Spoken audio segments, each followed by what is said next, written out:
大家好，我们现在在湖南张家界，来这边玩了好几天了啊。今天晚上呢要看个演出，《遇见大庸》，这是每个中国人必看的热血演绎啊。它是一种沉浸式的演绎。走，跟我进去看看，好不好看？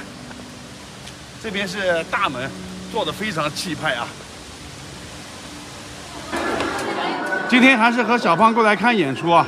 他这里呢每天有2场，我们看的是7点多这场，8点多还有1场呢。他这演出是在大庸古城里面的啊，你们再现了当时大庸县城里面的一些热闹的景象。因为他这个故事就是发生在这个县城里面的。哇，剧场好大呀！我们找个位置坐吧，这里面是随便坐的啊。坐中间吧，中间位置比较正，座位是这样子的。表演开始了，这是一部有家国情怀的大型舞台剧，它分了好几个片段呢，我分开给大家讲一下，它讲了什么内容啊？现在是第一个故事，大庸往事。小伙子带着老照片来到旧城区采风，在丽水河边碰到一位老人。他就跟老人打听大庸古城的模样啊，老人呢展开一张祖上留下来的大庸笔画，故事也就随之展开了。这时候穿插了一段打斗的戏，这是虚拟和现实结合的吧？后面大屏幕播放着这个虚拟的世界，真实的2个人啊吊着威亚从天而降，画面非常的震撼。他们在打斗中，后面的屏幕上也会有一些特效动画，做出相应的配合。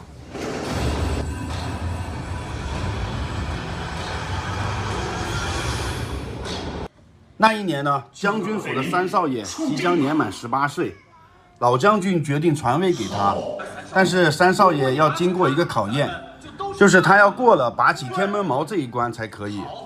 3少爷呢就来到天门矛处。用尽全力，依然没有能拔出长矛。这一幕呢，正好被一个小姑娘撞见了，并笑话她还不如大庸的纤夫强壮。这时候，一群纤夫喊着号子，逆流而上，出现在现场。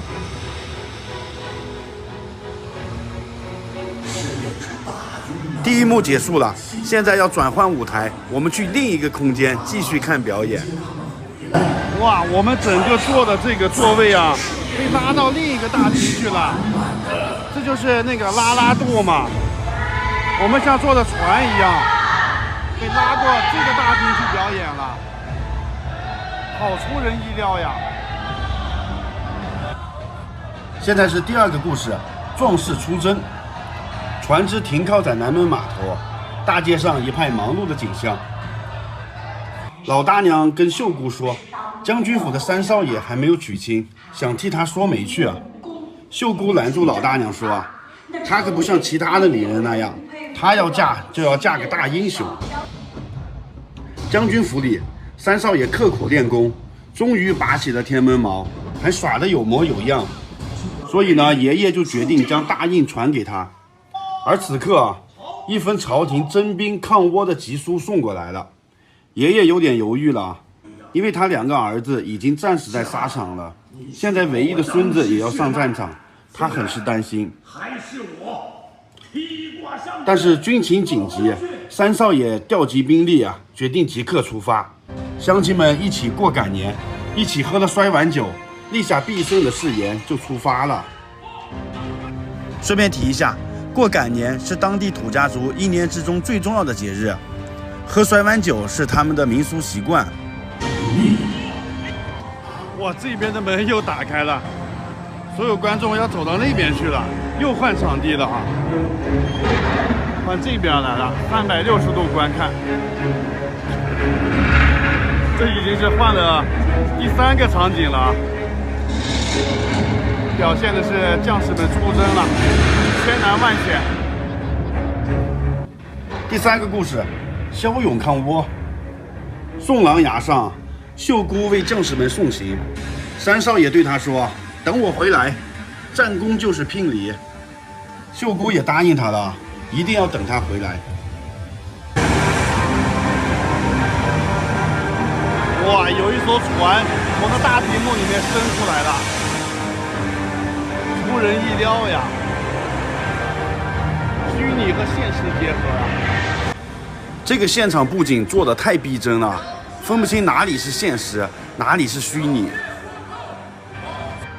茫茫海上，大庸将士们和倭寇爆发了激烈的战斗。马上进入下一个故事了。现在我们又换了一个场景，到了这个空间了。又换了一个场景，现在是第4个故事，终成眷属。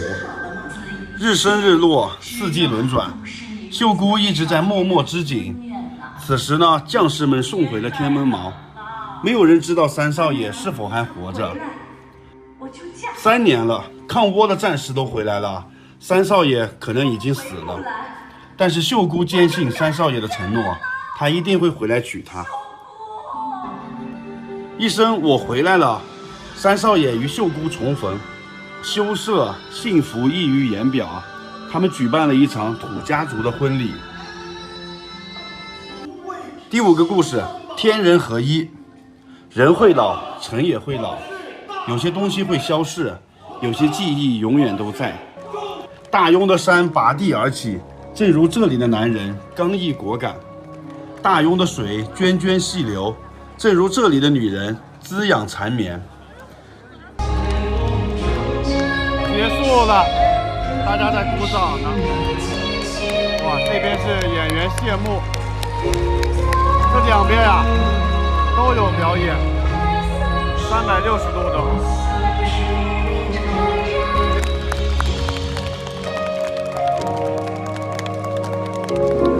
太感人了，好壮观！可怕怎么样？非常壮观，这种动静结实，而且非常吸引人。它这个确实挺新颖的这种观看模式啊，第一次有这种体验，还不错。